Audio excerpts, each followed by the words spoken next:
mbote mingi na ba internet nyoso ya mokili mobimba mbote mingi na ba nyoso ba pona na bango RRK plus télévision mbote mingi na bana nzambe nyoso ya mokili to pesi bino mbote na kombo ya kolo Yesu Masia parce que nzambe de permettre mokolo to kutana susu na bino pona émission na biso ya mokolo ya lelo na yebi que ça fait longtemps o to kutana na bino kasi mokolo ya lelo nzambe a permettre biso a pesi pema a pesi makasi ya moto pesi bino nyoso kombo ya Yesu Masia. Merci mingi na ba onyoso balinga biso ba nyoso balinga RRK plus télévision to pesi bino kombo Yesu. Émission na biso ya mokolo ya lelo to kolobela beaucoup plus Maïmatali Pâques. Tozo le bela Pâques parce que pour le moment toza na moment ya Pâques. Yango pour la émission ya lelo to ya mbeli bino moumbu na Nzambe, mobengami na Nzambe, mosali na Nzambe, prophète Gédéon Nimi o azali responsable ya église rassemblement des aigles na matete yedi ya komika kopota ebe na kati ya Bozindo pour na kotalisa biso mingi Pâques. Les a vraiment ni ça pas en tout cas vous allez brancher la syndicat bino vous allez brancher bon continuer à s'abonner bon vous allez toujours présent dans les temps mon seul Nzambe azo édifier bino plutôt tant mon seul Nzambe azo édifier bino vous allez toujours présent pour recevoir ba bénédiction oyo Nzambe azo partager les moi qu'on a mon kati na bino prophète Gédéon bonjour.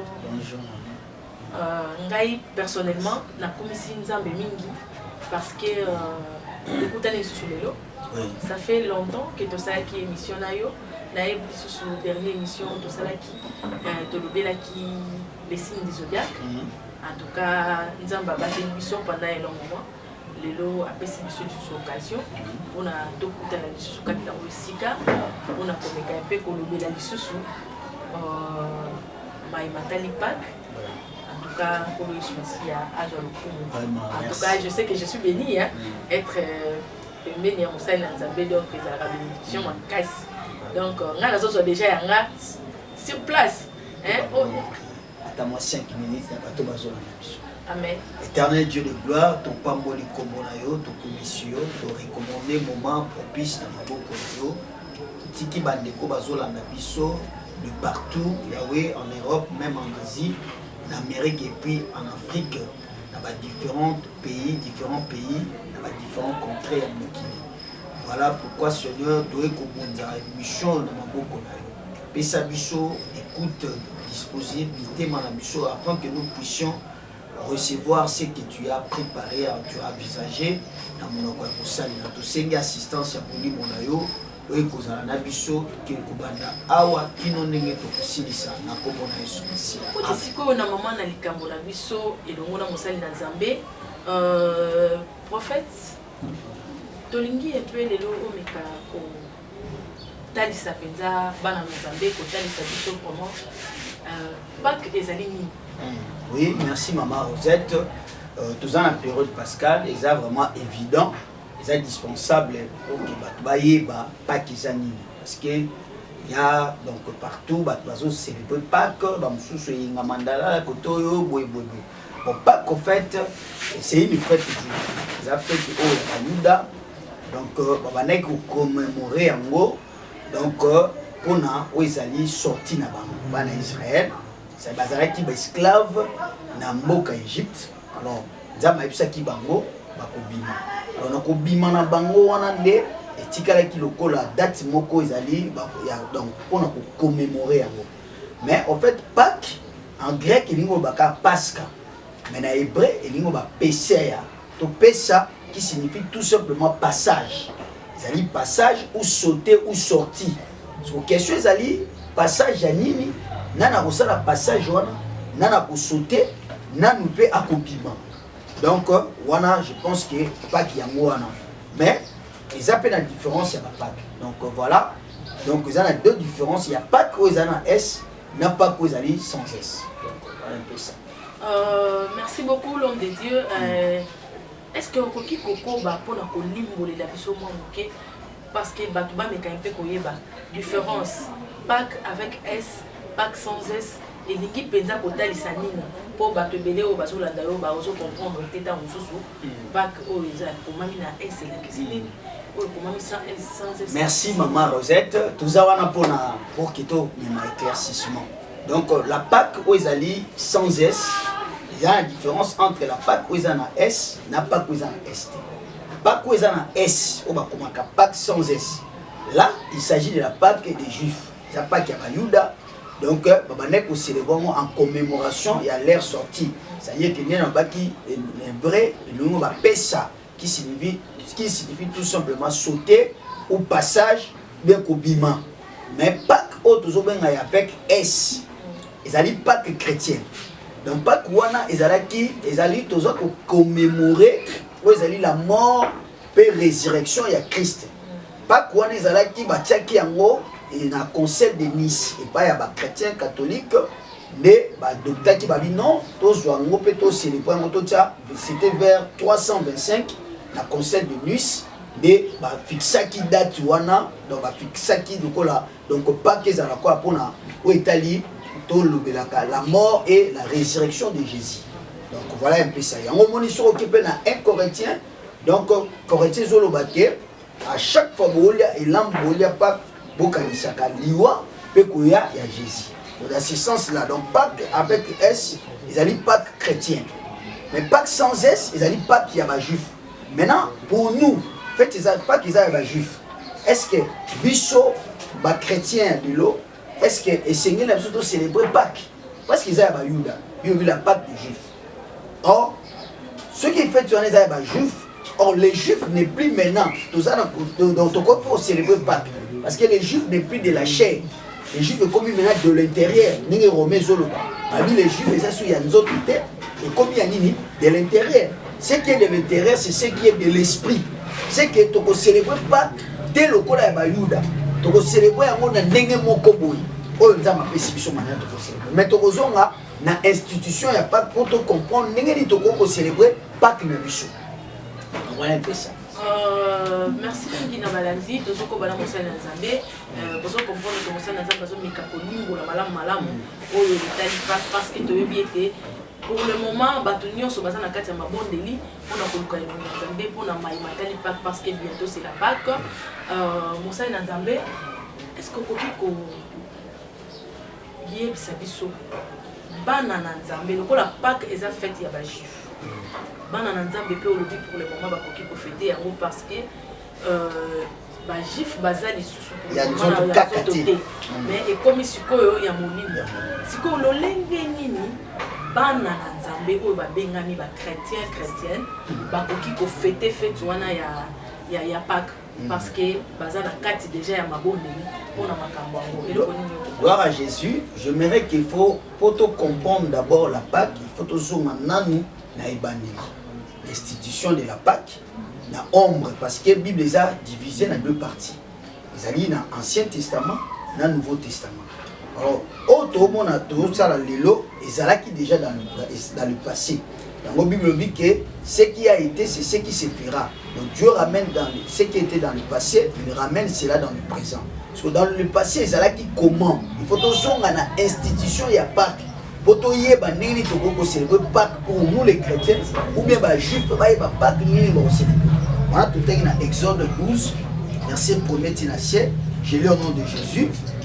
L'Éternel dit à Moïse et à Aaron dans le pays d'Égypte, ce mois-ci sera pour vous le premier des mois, il sera pour vous le premier de mois de l'année. Parlez à toute l'ensemble d'Israël et dites, le 10e jour de ce mois, on prendra un agneau pour chaque maison, pour chaque famille, un agneau pour chaque maison. Si la maison est trop peu nombreuse pour un agneau, on les prendra avec son plus proche voisin. Selon le nombre de personnes, vous compterez pour cet agneau d'après ce que chacun peut manger. Ce sera un agneau sans défaut, mâle âgé d'un an. Vous pourrez prendre un agneau ou un chevreau. Vous le garderez jusqu'à la 14e jour, au 14e plutôt jour de ce mois. Et tout l'ensemble d'Israël immolera entre les deux soirs. Là, nous voyons l'institution de la Pâque. Donc, on ne peut pas parler, on ne peut pas expliquer en large la Pâque sans pour autant passer d'abord par l'institution de la Pâque. Parce que l'institution, ils ont dit ça. Comment tu peux célébrer fête yango? D'abord, maman Rosette, il faut que tu aies baqué. Ils ont avant Pâques, veille à Pâques, après Pâques. Alors, dans les 4 institutions, nous avons ici Moïse dans l'Égypte. Ce mois-ci sera pour vous le premier mois de l'année. D'abord, il s'agit du calendrier. Oh, bah, tu vas célébrer. Le mois d'avril.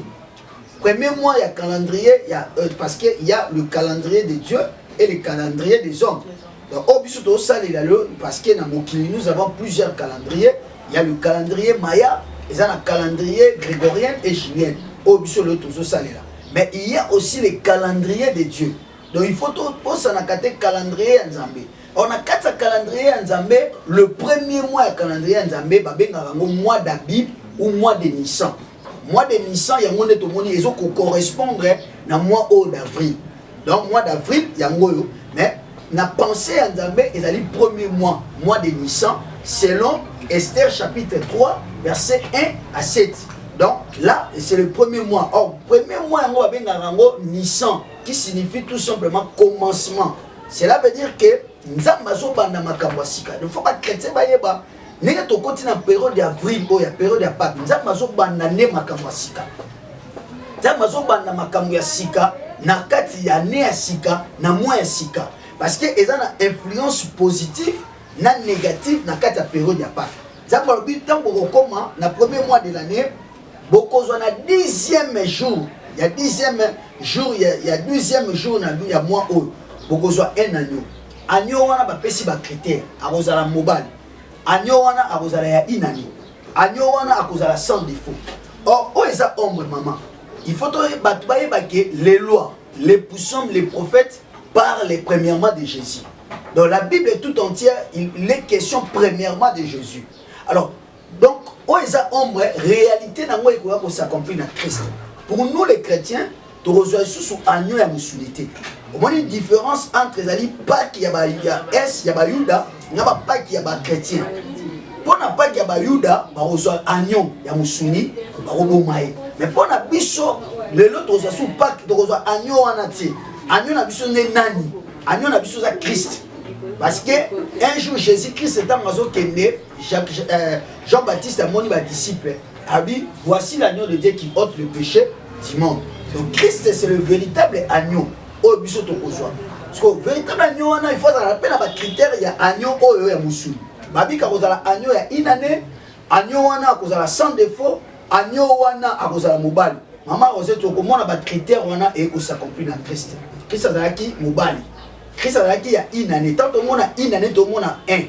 Un et le premier et le premier. Or qui est le premier? C'est Dieu, c'est l'alpha.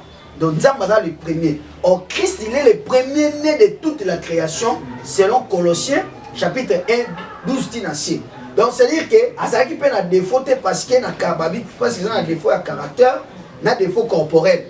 Mais na défaut caractère tout le monde a péché, tout le monde a faiblesse. Azaki na misumité. Donc il y a un véritable agneau. Donc l'institution de la Pâque parle de la mort, de la crucifixion de Christ. Parce que Babi que agneau vous allez immoler, c'est l'ensemble de Bakobomaye. Alors, maman, sur au moins, ok, na 3e verset, le 10e jour. Or, 10e jour n'est qu'un seul jour qui s'ajoute au jour précédent. Le jour précédent, il y a 9 jours. Alors, tant que monde a 9 jours, tout le monde a 9. Parce que 9 pesant en 4. Tout le monde a 9. On a 4 9, il y a des influences aux Aka. N'a pas célébrer quand la Pâques était au célébrer. Parce qu'il y a une influence négative, tout comme influence positive. Oh, et ça, là, quand on a période de Pâques. Réalité, ce qui est pas. Mais pour les Cambodges, on a 4 malbaté, papa, on a outil au Cambodge. Mais na mona qui dernièrement, on a monsieur à catholique avant tout d'avril, bazala qui déjà na ba neven. Bon, on a dit na bouger un peu mon bouquet. Donc on a bango bazala qui na ba neven. Bango c'est que bazo c'est la calendrier où il y a bango il y a catholique, bazo c'est la calendrier où il y a chrétien parce que pour la chrétien le moi au les aussi c'est le premier mois pour la kolandama et à l'olenge à pour ça la fête et à Pâques. Mais ce que bango na mona qui basala qui déjà neven avant. C'est que bango bazo c'est la calendrier. Bazo ça là, le problème ça dit même Satan a imitaka aux na Bible. Mais a imitaka ngope a falsifiaka. Parce que dans la Bible, il y a le 10e jour. 10e jour, il y a 10 jours. 10e jour, c'était un jour Oyo, ils ont 10 jours. C'est-à-dire qu'un seul, nous voyons le chiffre 9. Parce que nous avons la chiffrologie et numérologie. De la même manière aussi, de l'autre côté, pas les satanistes, la chiffrologie et la numérologie. Satan imite Kakakandam. Alors, le chiffre 9.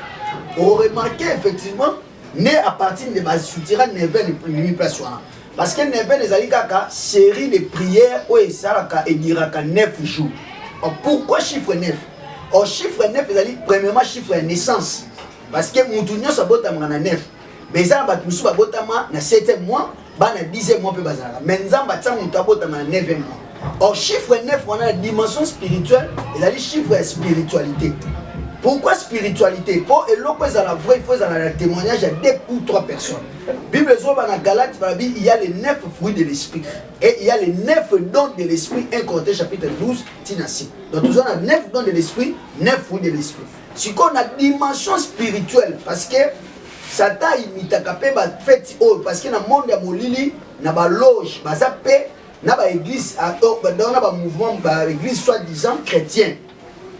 Bango pe basale la kapé Pâques, mais pas comment ça les langues na nenge moko boye. Prenons par exemple Ramadan. Ramadan ezali mois o ezali 9e mois oyo ba musulman ba célébrer Ramadan. Mais pourquoi Ramadan 9e mois ba célébrer ba musulman ba célébrer Ramadan na moment o biso ba chrétien dans la période ya Pâques. Parce que Ramadan ezali mois oyo Muhammad selon bango parce que Muhammad a monaka vision, a révélation, na montagne, na grotte, na Hira. Dans l'an 610, né ange Abimela qui est Gabriel, on a bangoza Jibril, Abimela qui est Napesa qui est courant, la nuit du destin. Et ça qui donc pour la bango, 9e mois encore donc Ramadan, c'est la 9e mois. Au moins on appelle que le Ramadan 9, chiffre 9. Au moins on appelle la décoration qu'on a 9. Mais pourquoi 9 fois? Parce qu'ils ont l'influence. Or, les 9 wana, ils ont pour la sabiso, ils ont le 9 cœurs le 9 cœurs des anges. Or, tout dans la classe. Mais les 9 cœurs des anges, maman, existent à côté. Ils ont les 9 hiérarchies sataniques, où ils sont là, comme ça, dans la période où ils sont à Pâques.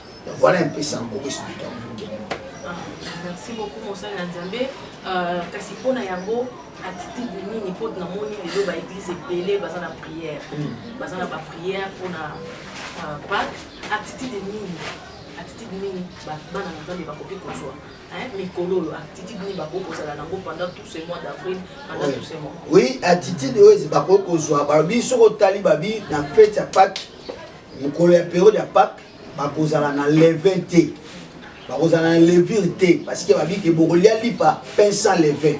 Donc lever autrement dit, ils ont premièrement un faux enseignement. Un bon jour, Jésus a dit à disciple va tourner Jésus. Jésus a dit miracle, papa ma petite kala qui 12 paniers. Jésus a dit disciple a dit gardez-vous de lever des pharisiens.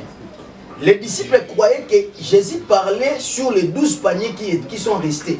Or, il ne parlait pas sur les 12 paniers qui étaient restés, mais il parlait de l'enseignement des pharisiens. Donc, par là, d'abord, les enseignements des pharisiens animent. Les pharisiens, qui sont les pharisiens? Ce sont des hypocrites. Qui Christ. Donc, un faux enseignement, ils allaient au babengi levain, premièrement. Deuxièmement, levain, ils allaient une vie à péché. Bilobi que, dans un Corinthien, ils allaient lipa. 1 Corinthiens chapitre 5, 1 C. Babi tozali lipa toza pati tozala na ba vie levé te kati na biso na levé ya méchanceté te. C'est-à-dire que tant toza na période ya pas attitude ni ba na nzamba koza nango attitude ya sanctification. Il faut pas mener vie ya pureté. Vie ya pureté ya kana ndenge ni na parole na prière pe na koboya masumu ti ba kene kolia nzoto ya Christ. Ozoma yango bilobi ke oya kolia nzoto ya Christ a discerner yango te. Infirmité mais il faut une influence pas quoi il faut une influence et porter un plus dans ma vie. Voilà un peu ça c'est que je peux dire. Donc il faut amener via sanctification yakoboya via masumu jusqu'à ce que bakolia et l'amwana au babenga le repas du Seigneur. Merci beaucoup Mosala Nzambe tozoko ba na masolo na biso Mosala Nzambe auti ko talisa bino o ezali ba attitude to pe importance ya Pâques ndenge nini tokoki kozala na mama ya Pâques ndenge Pâques ezali nini Pâques mpona bana na Nzambe ezali nini tozoko ba na émission na biso tozali na mwa mutuna mosusu o tobombelaki Mosala Nzambe parce que pour le moment surtout na mboka na biso République démocratique du Congo tomoni mwa mbilinga mbinga eza mwa mingi na mai matali mosala na Nzambe basali na Nzambe mosusu bakomi libaku mpona bana na Nzambe donc en fait toyebi te tozokende wapi monde ezokende wapi on ne sait pas mpona biso bana na Nzambe tozobondelaka nkolo Yesu Masiya lokola ye nde azali papa ye nde azali mosungi akita aya kosunga biso parce que mikolo oyo vraiment soko tali même na Kinshasa oyo oza mosali na Nzambe moko ntango mosusu oyokaka mpe ata mwa lisolo comportement ya basali na Nzambe ebele na se na moi oyo ezali lisusu malamu te comportement ya basali ya Nzambe ebele ezali kosalir même kombo ya Yesu Masiya parce que komika koyoka o mosali na Nzambe asali boye o mosali na Nzambe na internet o mosali na Nzambe koyoka toyebi te papa est-ce que okoki kolimbola mwa mokie lokola yo oza mosali na Nzambe lolenge nini mosali na Nzambe akoki kozala to mpe komitambusa to mpe vivre na kati ya société na bato mosusu po te azala libaku te mpona bazoluka nkolo Yesu Masiya. Merci maman Rosette. Avant qu'il n'a silisa likambo ya Pâques parce que idée na ngai esilité ya Pâques wana il faut qu'on ramène bato ba Pâques nini yo bako ko célébrer parce que c'est Christ qui est notre Pâques mais atikela ki biso symbole oyo ya Pâques c'est-à-dire que nzoto na ye prenez ceci mais na songi na question mbango na ke ko silisa na question to bandaki biso ya Pâques bon Bible lobi bokoyeba un arbre par ses fruits. On reconnaît un bon arbre par ses fruits. Donc, c'est-à-dire que nous avons enfants de Dieu, il y a des Élis, il y a aussi des appelés. Tous ne sont pas des Élis, tous ne sont pas des oins de l'Éternel. Nous avons se passer les lots, ils ont déjà, ils ont un dévoilement, un accomplissement, mais c'est déplorable parce que nous les hommes de Dieu, il faut tous à la modèle. Jésus a dit, vous êtes les sels de la terre. Si le sel perd sa saveur, à quoi lui remontons? Donc vous êtes la lumière et votre lumière luise dans les ténèbres. Dans le monde dans lequel nous vivons, le monde où ils allaient englober la ténèbres. Et nous qui sommes les serviteurs de Dieu, au milieu de ce monde, nous sommes des lumières. Alors, lorsque nous sommes dans la lumière, nous avons sa lumière, toute sa vertu, et comme il est comme il m'a dit. Donc, nous avons téléméla, ma pratique, nous avons téléméla, ma conduite, mais nous avons téléméla, ça nous avons été quelque part, parce que nous dit, ne jugez pas. Donc, jeter, ma vie, mon sang, nous avons mis à Okoya. C'est-à-dire que faiblesse, c'est ça. Mais la faiblesse, est commis aux commissions de mer. Donc faiblesse, oui, faiblesse, la faiblesse, ça peut arriver.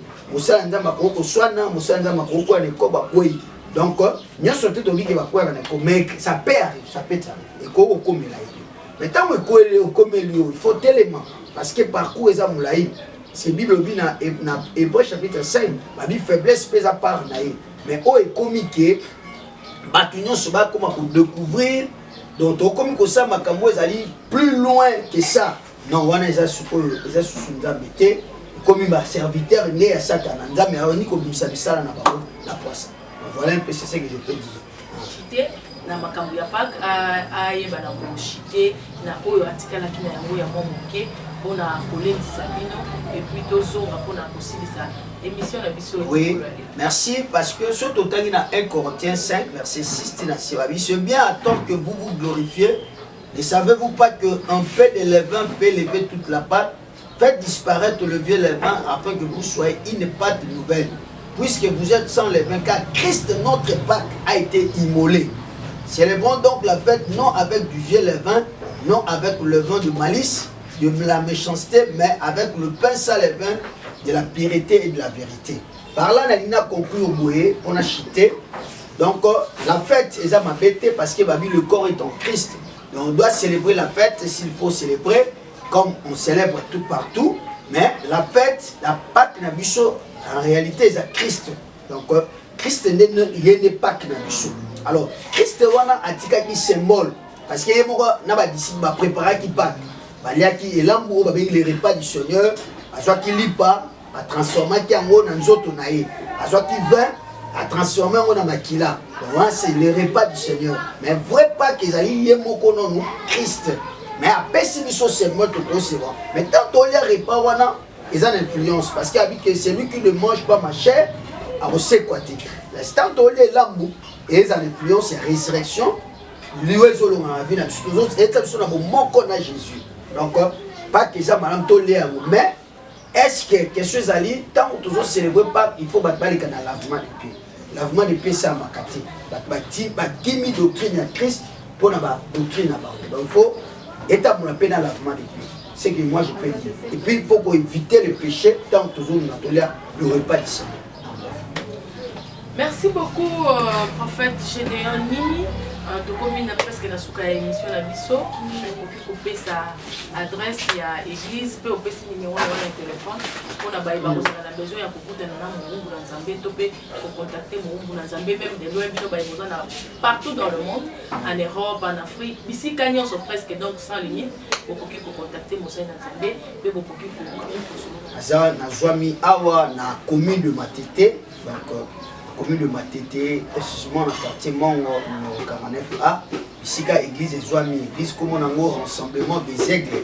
Donc, en fait, il y a chaque samedi, numéro dans mes alliés, plus 243 81 62 30 182. Donc, on a un numéro dans Gaï, donc, ce pour le numéro plus 243, plus 243, donc 81 62 30 182. Donc, numéro dans Gaï, saluer saluer tous les membres et rassemblement frère d'Angaï Bazana religieux donc Isa Malidia donc ainsi famille Nanga Mobimba et puis saluer Peli Soussou bonne fête parce que tu vas en fête saluer Peli Mamelia et puis Bachemo Toumi Lourim et puis Lucis merci beaucoup na balandi nyonso ya RFA Plus Télévision donc merci banyo so mozaki liboso ya baitando eke na bino pona kolanda biso liboso ya ba internaute na bino pona kolanda vraiment émission na biso ya mokolo ya lelo en tout cas moi je suis béni j'ai la bénédiction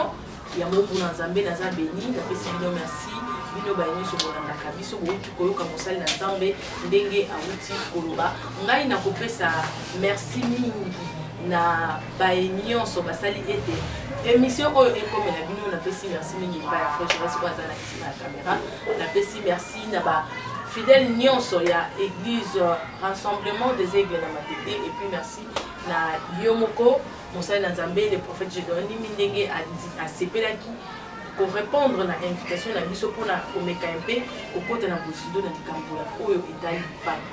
En tout cas na pesi merci mingi na internaute nyonso toujours na pesi merci na ba nyonso basutenaka nga pe na kopesa merci na bato nyonso bazalaki wana mpona nga parce que bomonanga kala lelo bomoninga makambo ebele elekaki ntango nazalaki te mais na pesi Nzambe merci et puis nazo reconnaître kopesa ye lisusu merci parce que awuti kobikisanga na accident moko très grave nabikaki na kopesa merci mingi na Monseigneur Nzambe parce que ozalaki à tout moment pour nous koyeba évolution ya santé na ngai na pesi merci na ba journaliste nyonso ya projet vous allez qui présent et puis na pesa merci na docteur nanga le docteur Mike Mbayo en tout cas merci beaucoup docteur je vous remercie parce que vous allez à tout moment donc mobiliser vous allez toujours wana pour koyeba qu'est-ce qui se passe qu'est-ce qu'il faut faire pour que je sois en bonne santé et na saluer de près, de loin, mon petit frère Léonard Mokwabila, merci beaucoup à Mbo Makambamba et merci à tous les gens qui étaient là. Merci beaucoup à maman Guylaine parce que maman, vous avez toujours un apport pour soutenir Rai, pour Pesanga Maïle, pour Kandengini, pour Nabika. En tout cas, merci beaucoup. Nous sommes pasteur Jean-Jacques Omba. Merci.